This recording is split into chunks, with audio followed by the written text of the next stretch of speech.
Welcome! Today we will be looking at how to submit a training event.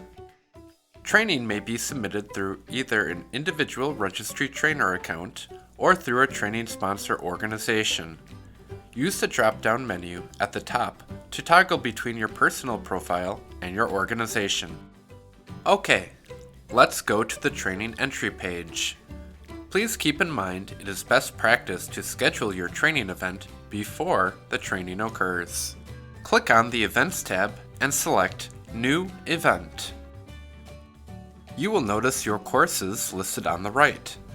On the left side, you have options to filter and find the course you would like to schedule. Searching by the title or ID number might be the easiest ways to find your course. If you are looking for a course with a specific qualification type, such as Youngstar or licensing, it is recommended you search by selecting the appropriate option from the qualification type drop-down menu. Let's select the course titled How to Create an Event. The first part is a review of your course details. At any time, you may save this event as a draft and come back later to finish submitting it. Let's continue. The next part is your trainer and sponsor list. If you are submitting this event as an individual trainer, you will find your own name listed here. You have the option to add another trainer if you have a co-presenter. If you are a training sponsor organization, you will see your authorized trainer list here. If you did not add an authorized trainer list when you created your course, you can add a trainer at this time. Please keep in mind, the trainer must meet the qualifications you set when creating the course. Let's look at how to add a trainer. There are two options. The first is using a non-registry approved trainer. You will need to list this person's organization and the specific expertise this person has to properly facilitate this training event and benefit attendees. The more common option is to add a registry approved trainer. You may search by the trainer's ID number or by name. You can view the trainer's profile and add this person as the trainer. In our example, we have two trainers listed. This means they will be co-presenting at this training event. Note, the first trainer listed is considered to be the main trainer and will be listed on certificates.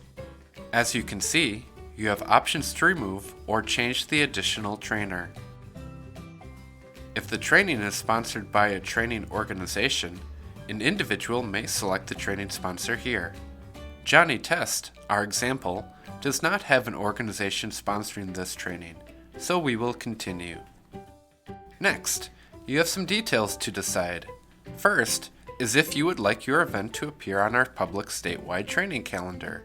This is a great tool to display your training on our site.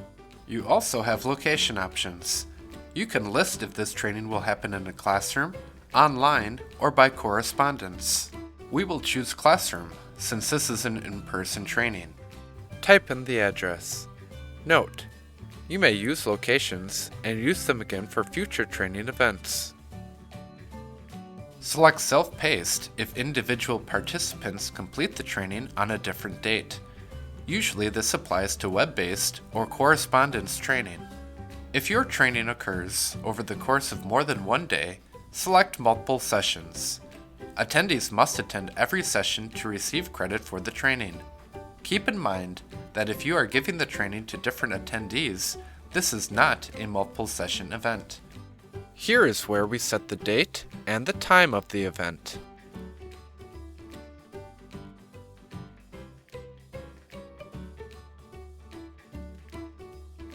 Now let's set up the event registration.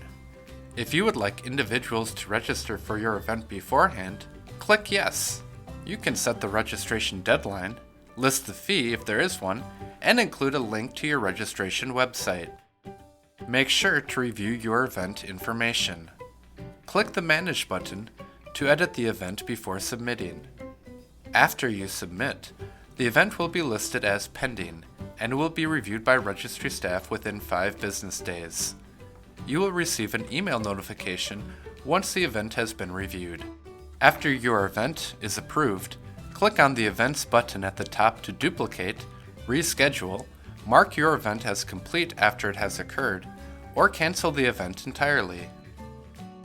Please visit our website for more resources and information.